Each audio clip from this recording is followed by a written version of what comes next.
Good morning, students. Welcome. So, students, in the last part, we have completed the reading portion of this chapter and we read the whole chapter. And I hope that you might have understood the chapter.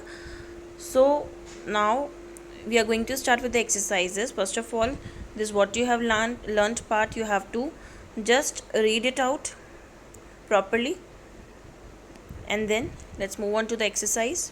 First question: explain the importance of reproduction in organisms.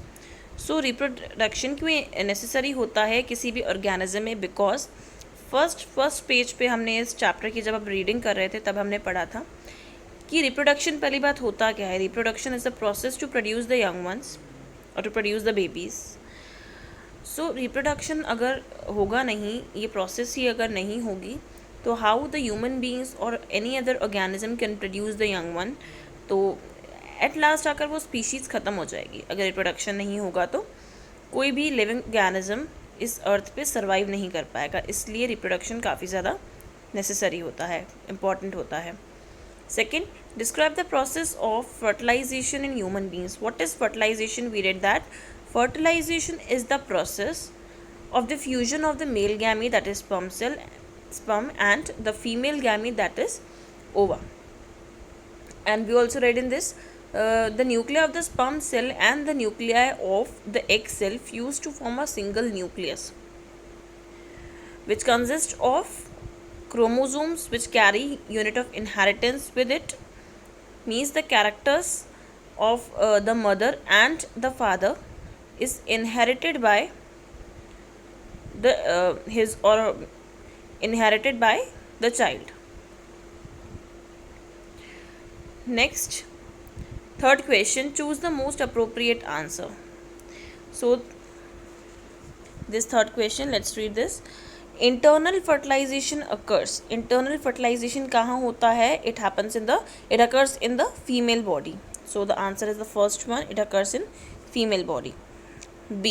A tadpole develops into an adult frog by the process of.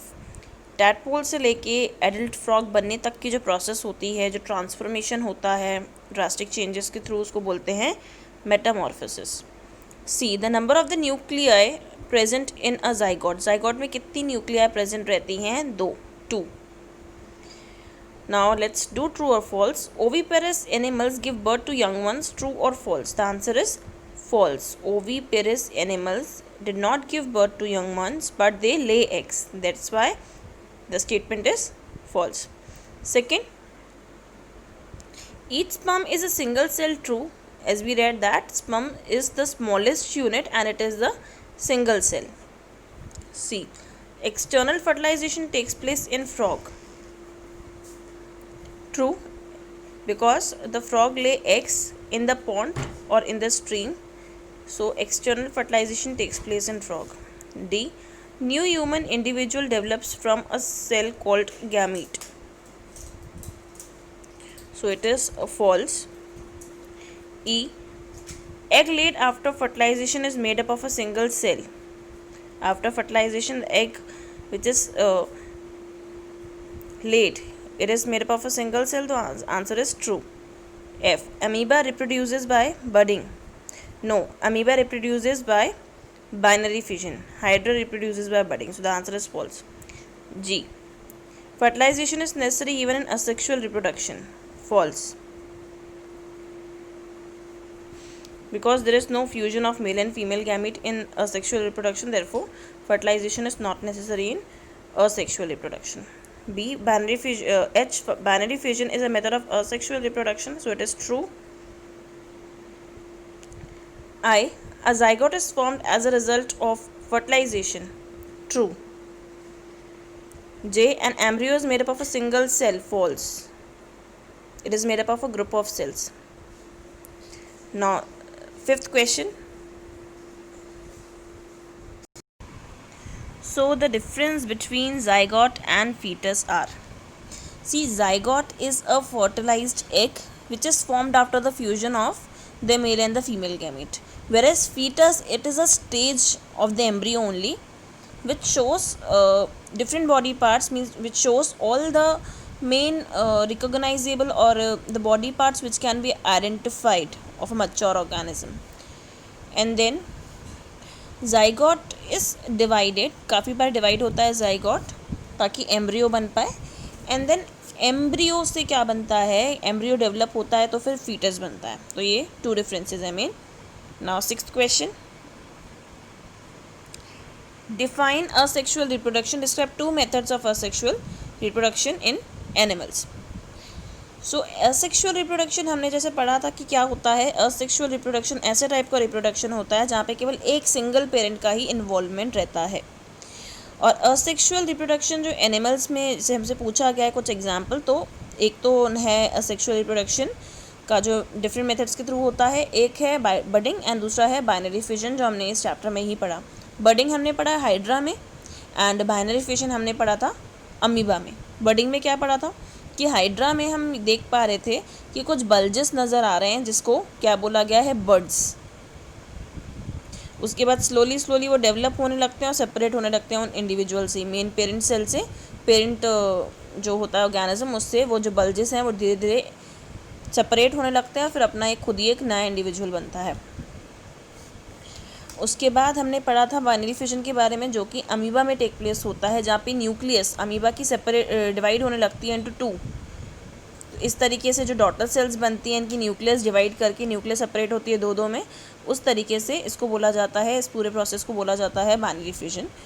Sexual reproduction का एक method है जो कि amoeba में take place करता है. Now 7th question, in which female reproductive organ does the embryo gets embedded. So embryo gets embedded in the wall of uterus. That's it, इतना ही आंसर है केवल. 8th, what is metamorphosis, give example. हमने इस chapter में 2 examples पढ़े थे, एक सिल्क वॉर्म का और दूसरा हमने फ्रॉक का देखा था. तो क्या पढ़ा था, when the larva get transformed into adult, जब अडल्ट बन जाता है, लेकिन उसके बीच में जो भी प्रोसेस में इतने सारे चेंजेस आते हैं, ड्रास्टिक चेंजेस के थ्रू गुजरता हुआ बनता है लार्वा से अडल्ट. तो उसके जो पूरे ड्रास्टिक चेंजेस होते हैं, तो इस पूरे ट्रांसफॉर्मेशन को, इस ट्रांसफॉर्मेशन की प्रोसेस को क्या बोला जाता है, मेटामॉर्फोसिस. एग्जाम्पल्स हमने पढ़ लिया था फ्रॉक का. Okay, and then 9th, differentiate between internal fertilization and external fertilization. So internal fertilization क्या होती है, इस चैप्टर में हमने पढ़ा था. एक इंटरनल एक्सटर्नल. इंटरनल फर्टिलाइजेशन होती है जहाँ पे fusion of male and female gamete female body के अंदर ही होता है, inside the female gamete. Whereas external fertilization में फ्यूजन ऑफ मेल और फीमेल गैमीट का कहाँ पे होता है, मेल और फीमेल गैमीट का fusion outside the female gamete. जैसे हमने फ्रॉक का केस पढ़ा था, इसमें किया ना, फ्रॉग अपने लेकर लेता है 100s में, काफ़ी ज़्यादा क्वांटिटी में ले करता है पॉन्ड्स या स्ट्रीम्स में, वाटर बॉडीज़ में. तो ये क्या होता है, एक्सटर्नल फर्टिलाइजेशन का मोड होता है. Okay, then next up we have crossword puzzle which we have to do in the form of given word in the copy itself. तो आपके नोट्स में, प्रिंटेड नोट्स में ऑलरेडी ये प्रोवाइडेड है, दिए हुए आंसर्स. स्टिल हम एक बार कर लेते हैं. आपको भी गिवन वर्ड के फॉर्म में ही करना है, क्रॉसवर्ड पजल के फॉर्म में नहीं करना है. So let's start with the first one, the process of the fusion of gametes. इसको क्या बोलते हैं, प्रोसेस को, fertilization. The process of fusion of gametes is fertilization. Now next, the type of fertilization in hen, internal fertilisation.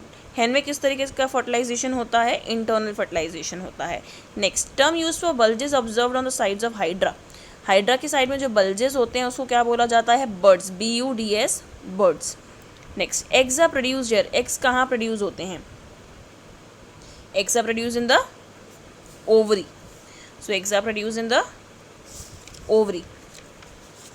Next, sperms are produced in these male reproductive organs. कौन से male reproductive organ होते हैं, the name is testis. Then next, another term for vitro fertilization. In vitro IVF जो होता है, another नाम, दूसरा नाम क्या होता है, इसको हम बोलते हैं IVF. The another name is IVF. Next, these animal lays eggs. ये एनिमल ले करते हैं egg. The animals which lay eggs are known as oviparous. Next, type of fission in amoeba. Amoeba में क्या कौन सा होता है method, binary fission. So here we have completed this chapter. आपको एक और बार रीड करना है, गो थ्रू होना है, एंड पूरा चैप्टर एक और बार रीड करेंगे, समझेंगे अच्छी तरीके से, एंड देन आपको लर्निंग पोर्शन भी स्टार्ट कर लेना है आप अपना. So students, that's it for today. Thank you.